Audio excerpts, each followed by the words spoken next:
А вы знали, что творожные глазированные сырки можно не покупать в магазине, а приготовить дома самостоятельно? К тому же это очень просто. Для их приготовления понадобится творог, сахар, сливочное масло размягченное и сгущенка. Первым делом нужно перетереть творог через сито. Я использую деревянную ложку, мне ей удобнее это делать, и она, кстати, удобнее даже, чем просто обычная столовая. Перетирать творог через сито необходимо 2 раза. Потом я пересыпаю творог в высокий стакан, добавляю сгущенку и пробиваю всю эту массу блендером до вот такой нежной консистенции. Теперь в отдельной миске нужно взбить сахар вместе с маслом до побеления массы и увеличения ее в объеме. Периодически останавливаю миксер и счищаю масло с боков миски. Взбивать масло необходимо до вот такого состояния. Теперь необходимо объединить 2 смеси, творожную и масляную, и объединить. Я делаю это с помощью миксера, но можно вымешать и лопаткой. Далее беру одноразовый такой кондитерский мешок, но можно взять и многоразовый, какой у вас есть. Надеваю его на мерный стакан, чтобы было удобно, и отправляю туда всю смесь. Для придания сыркам соответствующей формы я буду использовать вот такую силиконовую форму, брусочки. Силиконовая форма очень удобна, потому что потом очень легко доставать оттуда сырки. Из мешка отсаживаю творожную массу в ячейки и вот так распределяю.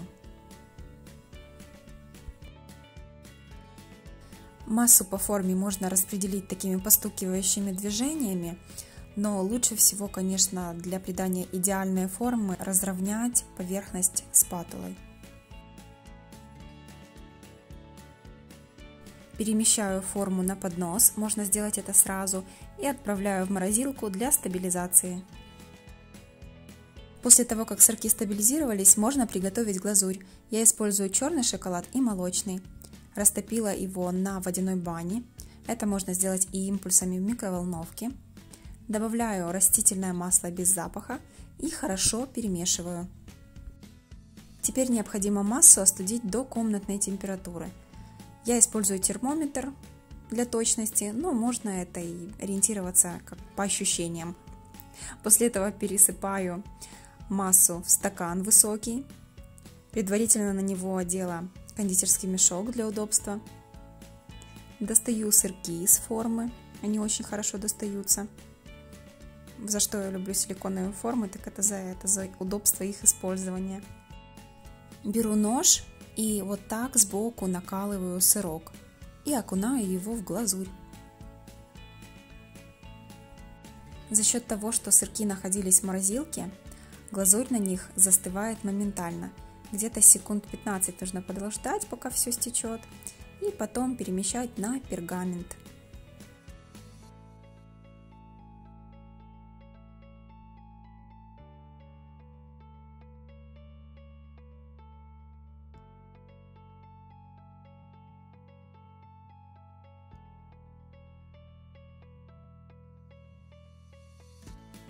Если будете есть сырки сразу после приготовления, то отправьте их с глазурью для стабилизации в холодильник минут на 10.